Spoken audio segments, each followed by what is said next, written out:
think something's happening to us. Listen to what you're saying. The pull, the thirst in your bones. Ow!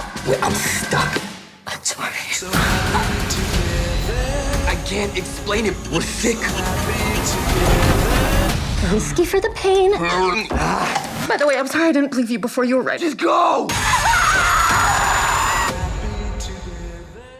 Salut les gars, salut les filles. On se retrouve aujourd'hui pour une toute nouvelle vidéo sur ma critique sur le film Together.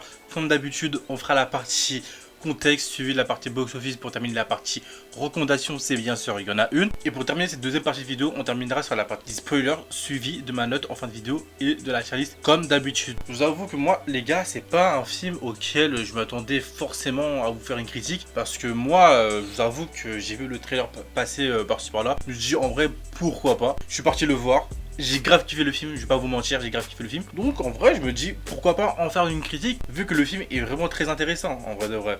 Donc je pense qu'en vrai, on peut partir maintenant sur la critique du film. Donc let's go, c'est parti. Bon, du coup, pour commencer ce contexte du film, on va suivre l'histoire d'un couple auquel leur histoire est littéralement sur le point de rupture. Et pour que leur histoire rebatte de l'aile, ils vont décider de déménager à la campagne. Sauf ce qu'ils ne savent pas, c'est que les éléments surnaturels vont les rapprocher physiquement comme spirituellement. Si je vous spoil trop l'histoire, ça peut vous gâcher votre visionnage, donc j'ai pas forcément envie de vous donner trop de détails. Mais ce que je peux vous dire par rapport au film, c'est que déjà on est dans la thématique horreur et body horror, et franchement ce film, je vous avoue que moi en tant que fan d'horreur, c'est pas un film auquel je m'attendais forcément en termes de body horror, parce que le terme body horror c'est pas forcément un thème auquel quand je regarde des films d'horreur, c'est ce que je regarde le plus, tu vois, même si ça reste un thème de l'horreur auquel j'aime beaucoup. Mais personnellement, moi dans ce film, je trouve que le body horror marche très bien dans ce film, que ce soit en termes d'horreur ou en termes de choses assez gore. Donc personnellement, sur ce point là, en vrai, rien à dire, que ce soit sur la mise en scène, la musique ou même les plans de caméra du film. Je trouve que c'est plutôt bien fait. Ça se voit que le film n'a pas un gros budget, mais franchement ça va, ça passe. Tu ressens pas qu'il y a des problèmes de CGI ou d'effets spéciaux, donc franchement ça passe clean. Et je voulais revenir aussi sur un point du film auquel je sais pas si forcément vous allez aimer. C'est que malgré que le film dure un bail de 1h40, le film passe très vite. Je vous dis tout de suite, le film passe très vite. Il y a certains points auxquels vous pourrez ne pas apprécier, notamment sur la longueur du film. Mais je trouve que dans le film, ce qu'il propose, franchement, ça va. C'est pas dégueulasse. Et franchement, je pense que je peux vous le conseiller, même si franchement, vous n'êtes pas forcément fan d'horreur. Vu que le film explore vraiment des thématiques assez lointain, on pourrait dire, par rapport à l'horreur, même si je vous accorde qu'il y a quand même des screamers ou de l'horreur, hein, parce que c'est littéralement un film d'horreur, mais je trouve qu'on peut le prendre plus dans un thème un peu thriller horrifique, thriller psychologique, tu vois. Donc personnellement, moi je trouve que c'est pas forcément un film auquel, si vous n'êtes pas des adeptes de films d'horreur, vous allez kiffer. Donc personnellement, moi je pense que c'est le genre de film où vraiment si vous n'êtes pas des adeptes de films d'horreur, je pense que vous pouvez kiffer. Donc moi je vous conseille vivement d'aller voir ce film. Si franchement, si vous n'êtes pas des personnes auxquelles l'horreur c'est un thème que vous kiffez de fou, je pense que là vous pourrez passer un très bon moment devant. Donc je pense que j'ai fini avec ma partie contexte, je pense qu'on peut partir sur la partie box-office. Bon, sur la partie box-office, je vous avoue que là, le film, il est sorti le 13 août. Là où je tourne la vidéo, on est le 16 août. Ça fait littéralement pas si longtemps que ça que le film est sorti. Mais on a déjà les premiers retours du film et les premiers retours du box-office. Il faut savoir que le film possède un budget de 17 millions. Et au moment où je tourne cette vidéo, on est sur un box-office de 21 millions. Donc pour l'instant, en moins d'une semaine, le film est rentable de 3-4 millions. Mais je pense que franchement, le film comme il vient à peine de sortir, ça fait même pas un mois, je pense qu'il peut être rentable facilement. Surtout qu'il ne faut pas oublier qu'avec les ventes physiques ou même les ventes digitales avec les CD et les Blu-ray, plus aussi le fait que le film sortira sur des plateformes de streaming, le film continuera à grimper au box-office. Donc je pense que sincèrement pour moi le film sera rentable. Après je peux me tromper, mais pour moi c'est sûr à quasi, je dirais 70-80% que le film sera rentable. Donc voilà, je pense que j'ai fait le tour de la partie box-office. Je pense qu'on peut passer maintenant à la partie recommandation.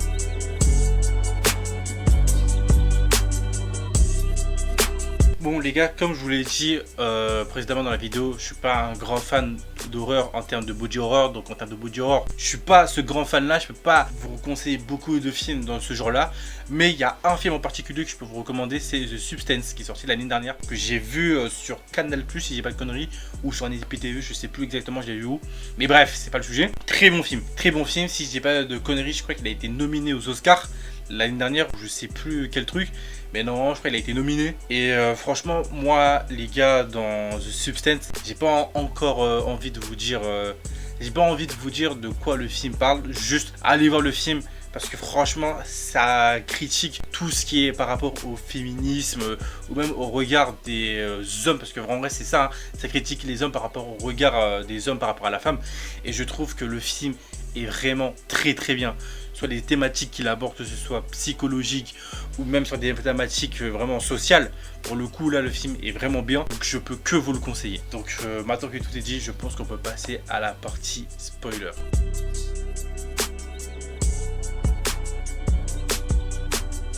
Bah franchement, moi les gars, pour la partie spoiler de ce film, je vous avoue que ce film est divisé, bon, même si c'est pas montré dans le film, mais divisé en plusieurs parties. Notamment la première partie où on découvre que le personnage du coup de Tim commence un peu à se lasser de sa relation avec Millie. Et de toute façon, tu le vois, que ce soit par rapport à la demande en mariage ou même à ses réactions qu'il fait, tu sens qu'il n'est plus dans cette relation, tu vois.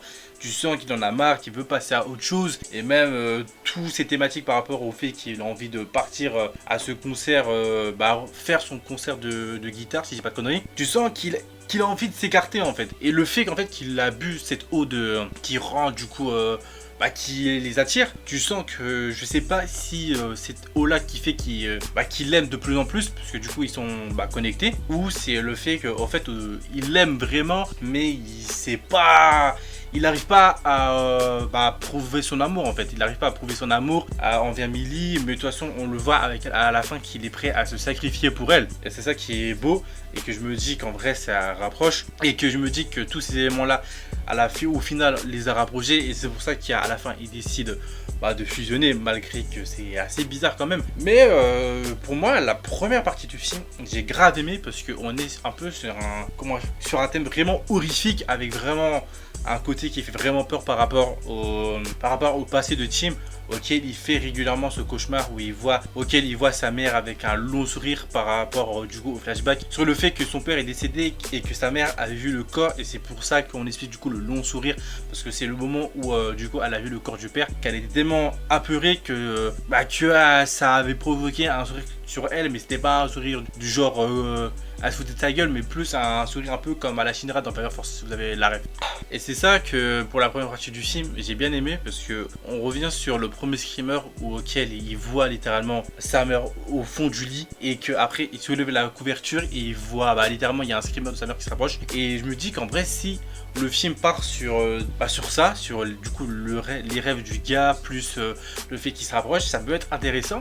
Sauf que je trouve que c'est une première partie du film qui a été abandonnée, donc je trouve ça un peu dommage. Ça c'est un peu le point négatif du film, mais en vrai le film réussit à rebasculer la balance sur le mystère par rapport à l'eau ou même à l'endroit, et c'est ça que moi que j'ai bien aimé, parce que en vrai moi personnellement je m'en doutais que le gars de l'école était assez bizarre, jusqu'à qu'on voit du coup la backstory par rapport à son mari et même à l'église. Tu sentais qu'il était bizarre, qu'il était pas net, jusqu'à qu'on comprenne du coup que ce mec aussi a fait partie de cette expérience là, et que le couple que du coup Tim suivait depuis le début du film, lui aussi le couple a été victime de ça, et de toute façon on le voit le couple jusqu'à qu'il demande de l'aide, parce que je suppose qu'il demande à Tim de apprécier ses souffrances. Et c'est ça que moi j'ai bien aimé avec ce film, c'est que le film se termine sur un bad ending. Si le film se serait terminé sur un happy ending, ça m'aurait un peu saoulé.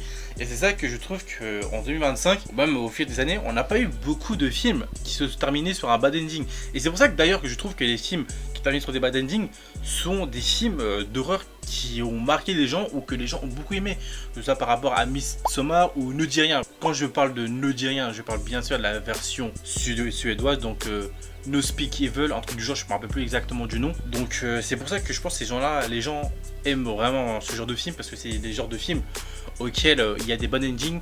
Et franchement, c'est ce que, en fait, c'est ce qu'on aime voir des fois. On aime voir des fois les héros échouer. Et le fait qu'ils échouent et qu'à la fin on voit les parents qui ouvrent la porte et qu'on voit la fusion, c'est ça qui rend en vrai la fin du film assez terrifiante. Et là pour le coup, en vrai, c'est ça que moi j'ai bien aimé avec ce film. Et que je pense que, en vrai, si je devrais le mettre dans la tier list, je pense que je le mettrais dans pas mal. Finalement les gars, j'ai changé d'avis. Et je pense que je mettrais ce film dans bien cool en vrai de vrai. Je pense pas que ça mérite d'aller dans ça passe ou ça aurait pu être nul. Donc en vrai, je le mettrais dans bien cool. Et aussi, j'ai oublié la note. Donc je pense que je mettrais une note de 7 sur 10 pour le film. Donc voilà. Mais en vrai, il est pas mal. Donc en vrai, je pense que si je le mettrais dans la tier list, je pense que je le mettrais dans ça. Donc voilà, les gars, les filles, c'est déjà la fin de cette vidéo. N'oubliez pas de liker, commenter et partager. Et on se dit à la prochaine pour une prochaine vidéo. Salut tout le monde.